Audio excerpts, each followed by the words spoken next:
programming is sponsored by Mark J. Bernstein. The views expressed do not necessarily reflect the views of this station, its management, or Beasley Media Group. Entrepreneur, author, and financial consultant Mark Bernstein helps high-performing entrepreneurial business owners create a vision for the future and follow through on their goals and intentions. Ange Honorato is a business growth strategist who blends psychology and business together to create conscious leaders and business owners who impact the world.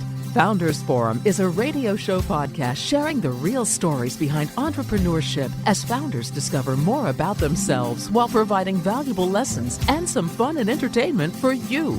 Now, here's Mark and Ange. Good morning, America. How are you? Good morning, Arlo. I hope you're up by now, buddy. That's my dog. I'm telling that to Ross, our guest today. We have a very exciting show lined up today. Good morning, Ange. Good morning. And today we have, and I'll introduce him more formally in a minute, but Ross Bernstein, inspirational business speaker and best-selling sports author. And we'll get into that in a minute. But before we do that, Ange, I know you have a thought for the day. Let's get into that. Yeah, absolutely. So driving into the studio today, we've been on a hiatus for a while, so it was really nice to kind of drive back into Philly. And it's a little bit of a gratuitous thing, but it popped into my mind as I was thinking about Jason Kelsey, actually. And coming to do the show, and I'm thinking everyone out there know who Jason Kelsey is? If you don't, then you're on the wrong channel. But Travis Kelsey's brother, if you don't know who it is. Which is why I'm picking Jason, because it just, he's kind of the everyman's person. And I think the topic of the day that popped into my head was about impact. And thinking of someone like Jason who, hands down made the impact in his sport and his career, but it's also the impact he's made off the field. And it's not even just from fundraising and groups he's been in. It's just, I think, the person that he is. And you hear comments, and my sister got to work with him recently. She's a film producer. And, when he walks into the room, it's just, there's an immediate impact in so many different ways. And so I wanted to reflect on that for myself and say, we talk a lot about legacy when we talk to entrepreneurs, but I see legacy as really being the thing that then creates a ripple effect that causes or leads to legacy. So I'm curious, Mark, how you think about that, and would love to hear our guest. I think this is right up his alley as well. So what do you think about when you think about making an impact or being an impactful person or business? Well, I just want to comment first on Jason Kelsey. He does a lot of work for autism, a big cause of the Philadelphia Eagles. He's done all kinds of great public works. But I think his biggest impact may have been his Super Bowl speech.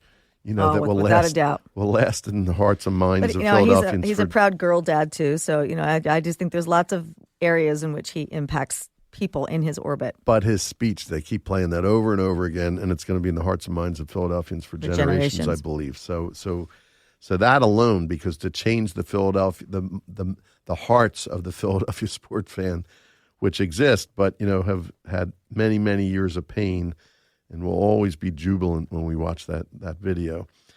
So there's that. But yeah, there's no question about it. We did it. We actually sometimes do. We did a live show this morning, and then we record this show. And on our earlier show, we talked about death a little bit, and we talked about how the impact of your life and your purpose in life and living life with purpose and all of that. And I think it's all closely related. And you see that you don't have to be a celebrity. There are people, we just had another guest who's working in healthcare and really trying to improve the healthcare of people's lives. We have the people that I just lost recently. One has impacted people through his business and his employees and all kinds of things. The other guy was less career-oriented, but he was one of the funniest people I ever met and made everybody happy whenever he was in their presence. There's all different ways to make an impact. But I know Ross has some thoughts on this. So, Ross, tell us your feelings on the subject. I could relate to the Kelsey boys. They're kind of the meat and potato. Of course, Travis is blown up now just because he's dating out of his zip code. But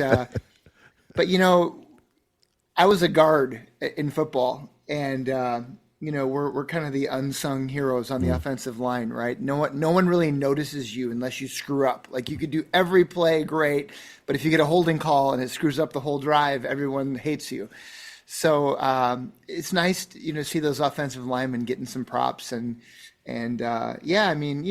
Philly. Look, Philly sports. I've chronicled Philly sports forever. They were always, New York's little brother, right? They could never get their due. And then they had, the Flyers, made their, the Broad Street Bullies back in the early 70s won the two cups. And then, of course, you had the Eagles and the Phillies and the Sixers. And there's just been so many different iterations of great people and Rocky. It's just been this whole town of underdogs and big personalities, but definitely like always embracing the offensive linemen, the Kelseys, right? The Schultzes, the DuPont, all those old school Philly people that really make Philly what it is. So yeah, I relate to that, and I love those guys. They definitely leave an impact on the common man, right? The common people that maybe don't get all the glitz and the glam. So yeah, that's cool. And of course, it was a sports analogy, and of course you're going to talk about it in sports. So let's formally introduce Ross, so you know who he is. He is, first of all, the best-selling author of nearly 50 sports books. He's a peak performance business speaker. He's all over the place in terms of business and making an impact. He's a proud member of the Speakers Hall of Fame, and has keynoted many conferences on 7 continents, all 7 continents. His books and he himself have been featured on CNN, CBS Mornings, MSNBC, ESPN, and Fox News, as well as the Wall Street Journal, New York Times, and USA Today. That's a lot.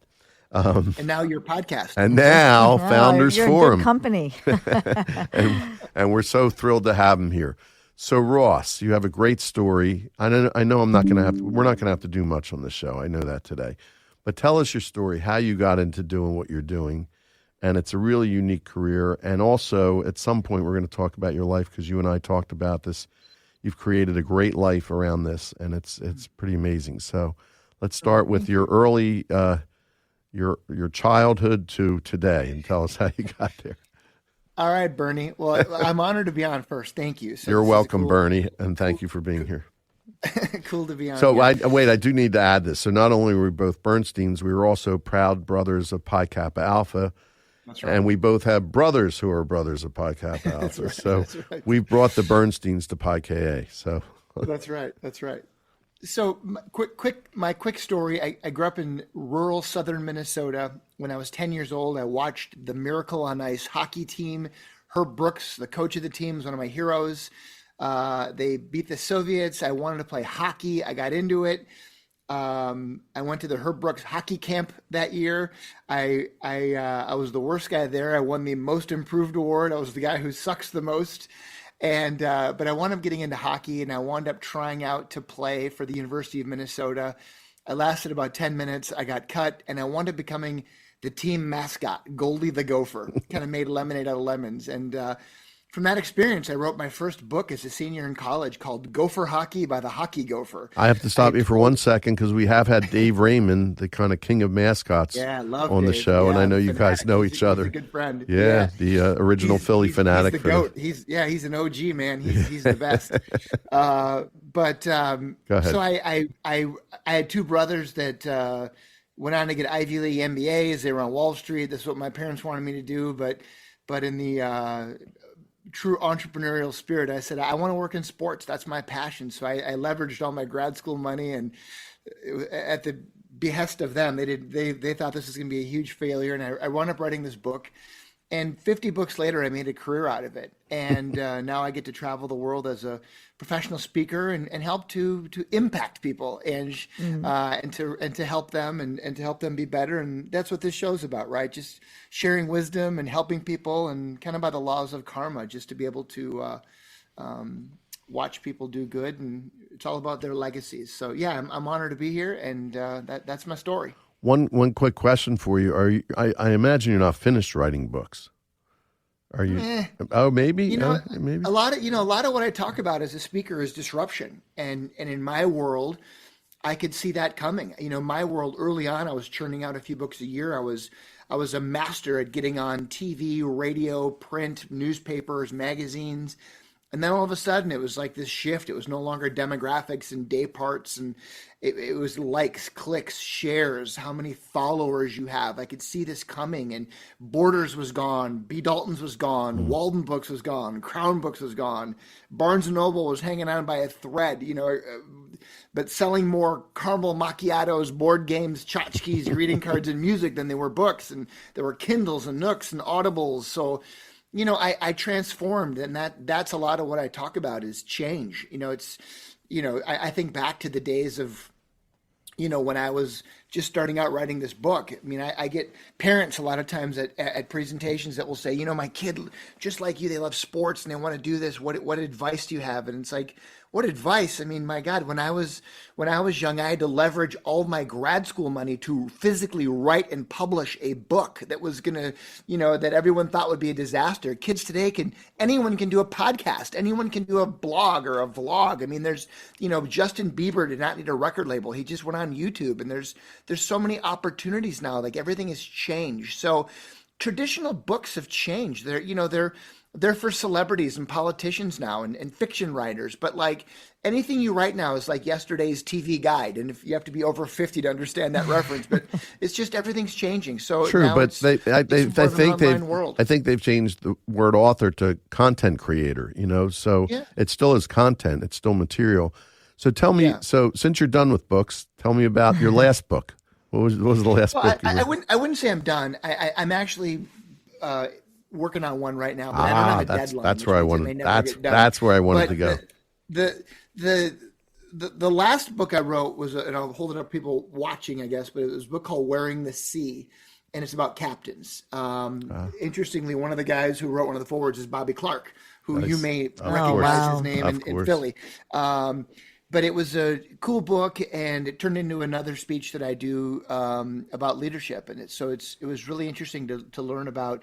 I had probably interviewed 500 captains and coaches, and just want to learn how they lead and why they lead, and the different styles of leadership. And that's kind of what I do, is I kind of relate it back to business, about if you're going to be a manager or supervisor and you want to connect with that young Gen Z or millennial, or if you want to connect with that older boomer senior, or that foreign customer or coworker or difficult coworker. So it's really, that's what sports is. It's the coaches, the captains have to build relationships quickly. There's a shared vision in sports. If the team stinks, they all get fired. So they have to come together quickly. They go to training camp. They got to figure out chemistry and put the right people in the right seats in the bus, as they say. And it's a fascinating thing. So I love studying the how and why, and then translating to help people do better in their career, so they can have a more profound legacy. So that's so great. That's why I wanted to ask you about the content a little bit, because I know that's what you do. You take the lessons from sports. It's not just about sports that you're writing about and that you're speaking about. I know we talk about this a lot. It's not a straight line to stardom, and I'll call you a star in terms, and I know you don't think of yourself that way, but in terms of what you do in the speaking circuit, and in terms of putting yourself out there, you're near the top of the heap. So, what kind of challenges have you had along the way, Ross, and what kind of characteristics do you have, or character you have, that helped you get through those frustrations? Obviously, you didn't always make the team early on, so you dealt with that. But as your career progressed, what did that look like? Yeah, well, this business of professional speaking, it's a business of rejection. I book about 130 gigs a year all over the world, and for every gig I book, I probably lose at least 5, right? And that's just what I know of, that where they were kind enough to say, "I'm sorry, we didn't pick you. We found someone better, smarter, prettier, much more interesting than you." I'm sure there's another 20, that were just like, "Oh, this guy's horrible. I'd never even consider this guy." So unless you've got real thick skin, this isn't the business for you. But I learned about thick skin early on. You write a book, you're preparing a 5-course meal for a bunch of snobby food critics. They've got Amazon. They're going to leave reviews. They've got avatars. They can hide behind the cloak of anonymity, and they can write whatever they want. So, you're not going to please everyone, and that's just life. But there's been, there's been challenges all along the way. There's disruption, certainly as I explained my book Disruptors, but there's speaking disruptors, right? I mean, there's things like one of my biggest disruptions, and I'm sure you can relate to this, Mark, being in the world of financial services where you're a top producer, is just picking up the phone. I close deals over the phone. I'm old school that way, but no one wants to pick up their phone anymore. No Anyone question. under 40, it's like, what are you calling for? This is for texting. This, and how do you close a deal when they can't hear your voice and how excited you are and what you're going to do to help them? It's challenging. Robocalls have made it so no one wants to answer their phone ever again. I would say other disruptions in my world include things like, just obviously we went through the pandemic where Zoom, here we are on Zoom was the big thing. We had to all of a sudden pivot, as they were saying back in those days. And I remember when that happened, it was incredibly disruptive. I remember March 20th, I was in Miami. I just came to an event. I was on my way to Charleston and my client called and said, "We're canceling." I said, "What do you mean? I'm literally at the airport. I'm on my way." And she said, "Yeah, there's 3,000 people that were supposed to come, and this coronavirus thing, we think it's going to be really bad, so we're canceling." And then every one of my clients canceled, and it was like, oh my God, now what, right? It was, and then a client called and said, "We're going to do virtual." And I said, "You mean like a webinar?" And they said, "No, for Zoom. You can do Zoom, right?" And I said, "Of course." And then I went on and Googled, what the hell's Zoom? And I got Zoom, and thank God for Zoom, because whereas a lot of people, just went out of business in my world that year, I had one of my best years ever. I leaned in, and I wound up doing it, in my office here, where I was able to set up a second TV and I was able to walk around. And I remember I had a call in about October 2020 from I had the CEO of Prudential saying, "I just watched you for 90 minutes and I didn't check my phone or email once." I knew I could still bring that same energy. I could deliver what I call the virtual keynote, not a Zoom or a Teams call where you see their tiny head in the bottom corner. I was able to just make it a little different. And then I was doing gigs in Dubai and Des Moines and Moose Jaw on the same day. So it was about change. And that, in your world, it's fintech, it's insurtech, right? It's how these people are changing. So I just think it's everywhere. And if you don't lean in and change, you're going to have problems. Well, listen, there's another parallel. I'll just say this real quick, that not to talk about me, but I was like, I'm thinking I'm out of business, because what do? I take people out to lunch and dinner and go to events, and it's all in person. So I happened to be working with a coach at that time, and it gave me a great opportunity to rethink things. And I first did a virtual, I didn't want to call it a Zoom call, I called it a web conversation, which I thought was kind of clever. And it was called Financial Leadership During Turbulent Times.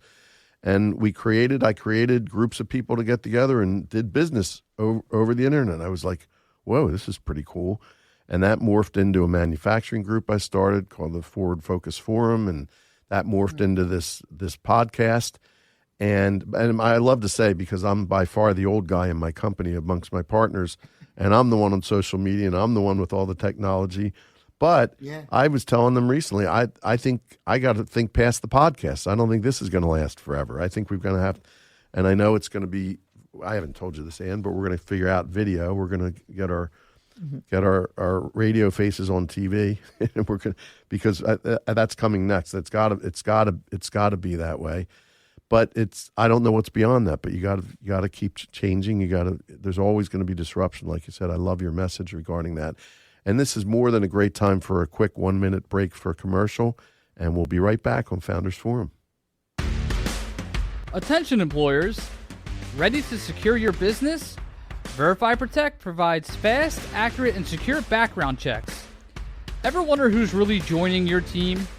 Don't gamble with uncertainty. Choose Verify Protect for nationwide, lightning-fast employee background screening. Forget AI glitches. Our pros review each detail. Why Verify Protect? Picture this. Flexibility tailored by your hiring team. Integration, customization, and online ease. Your rules. Discover legal and criminal checks, employment and education verification, financial and social insight, and government and housing checks. Your business shield starts here. Visit verifyprotect.com today and schedule a game-changing call. Don't play with dice with your hires. Verify Protect, your pre-employment screening experts. We are back on Founders Forum, and as I always say, Time flies when you're having fun, and we have 9 minutes left. Fantastically, We always because we're get having so these much great fun. guests that we need, multiple hours of conversation with. So, and I didn't mean to jump in there, Mark, but I because of the 9 minutes. Jump in. Yeah. So, Ross, right before the break, you were mentioning how you, not only for you personally, kind of pivoted, when the pandemic hit, but I think you're conveying a piece of leadership that I think is notable to kind of point out, right? So you may not have a company yourself that has, dozens and dozens of employees, but I think by the fact that being someone that people look to in terms of thought leadership around the concept of leadership, and I'm a sports person too, and when I'm working with my clients, I really hone in on conscious leadership as sort of my thing, and I like to relay a lot of that to sports figures and things like that. But the story that you just told, I think it's also important to note for listeners that you don't have to be a founder of a massive company. You can have a thought, you can have a movement, you can be a leader inside a business when you're not the top person. And just by the fact that you pivoted in such a way that people then could follow, right? So the CEO of Prudential calls and says, I'm keyed into what you're doing. And it's not even so much what you're saying, but it's the representation of how you're leading. So to me, that's a beautiful tie-in to the impact that we talked about at the beginning of the show. And so I'm curious, the question in here is, I'm curious, when you're in front of groups now, what are some of the key points that you're teaching and conveying to leaders of companies or entrepreneurial businesses or even, movements or leaders in their homes even? What are some of the key messages that you're in a post-COVID world? What are you kind of leaving with them with? Thanks, Ange. I think to be really successful today, to really provide value to our clients or whatever it is in any entrepreneurial situation, I think to truly be a thought leader, you've got to do research. And I think that's the thing where a lot of people they take shortcuts. And, I've always been a researcher. I've always written books, and I always had this, imposter syndrome, as they say, where I wasn't good enough. I think I'd, written 20, 30 books before I even really started speaking. I wanted to be an expert. And I think that the most successful speakers today are people that are out facilitating, doing their own research. They're asking questions. They're figuring out what challenges, what problems they have, and they're actually conducting their own proprietary research to make them a true thought leader. They're not just regurgitating someone else's stuff. So, for me, that's why I've had success in talking about sports, is because my stories are my own. They're not just general stories. They're things where I've interviewed people and done that. And I think that's the key. But I think, to your point about finding success in your own terms, yeah, I mean, I've built my business very strategically. I don't have any people, with the way that, the yin and the yang of a lot of this technology is, you don't need it. I run my business from my phone, and my wife and I travel together. So we go all over the world. We're probably on the road 240 days a year. And we made a lifestyle business. So we just go gig to gig to gig. And our daughter's in college at the University of Minnesota. So we get back and we see her, and she comes with us when she used to come with us all the time. One of my favorite things to brag about is she became Delta Airlines' youngest ever diamond medallion at the age of 13. Wow. So we brought her to all 7 continents by junior high. And she's a public school kid, nothing crazy. We just made a choice to enjoy the ride. And I think that's the thing. And I know that's what you talk about in finding happiness and success, is to do it on your own terms and to be able to kind of enjoy the ride. We get so caught up, and I'm trying to live my best life now. I don't want to be like, yeah, when I retire, I'm going to sell my business and I'm going to go do all this stuff. And it's like, man, we see a lot of old people on cruise ships that can barely get off the cruise ship. It's like, you gotta enjoy the ride. And I think that's what the pandemic taught us too, is a lot of people realize with burnout and stress and anxiety that they want to be working remote. They want to do different things. And that's caused huge disruption from real estate to financial services. Is how do you accommodate this? How do you make it so people can have their cake and eat it? So there's a lot of challenges, but I think as thought leaders, I know you're a great speaker as well in your own right. So it's how do we help people? How do we help people think differently so they can accomplish their goals? And certainly, Mark, that's what you do as a financial expert, is how do you help them achieve their goals and do it on their own terms? So Ross, that's what we have to do. Yeah, we love that. And it leads perfectly into, and I think I know what you're going to say, but let's talk about if this were April of 2034, 10 years from now. And so we're looking at your 10-year vision. What would your life look like then? Well, we'd be having this conversation in the metaverse, of course, right? Of course, right. Very Where true. phones and emails would be dead, and our generative AI assistants would be It handling will all be the chip details. to chip conversation. Yeah. Yeah. Yeah, 10 years, I'll tell you what, I'm going to be doing just what I'm doing. I'm super happy. I was just at my friend Harvey McKay's 90th birthday party. Oh, you said that was And coming Harvey and my dad were old fraternity brothers at the University of Minnesota, the Jewish fraternity. And one of the guys was Robert Zimmerman. Bob Dylan was an old fraternity brother that they had, just to take you back down memory lane a little bit. But Harvey McKay, Jewish? yeah. Really Yeah. And interesting. Harvey's 90. He has a new book out. He's speaking. He's flying his jet to gigs. I mean, people like that just inspire the hell out of me, right? I mean, there's no rules. As long as too. you're relevant, as long as you feel like you have purpose, as long as you feel like you're making a difference, helping people, then the world is your oyster. Like, I'm just a baby in this business, and I feel like I'm an old guy.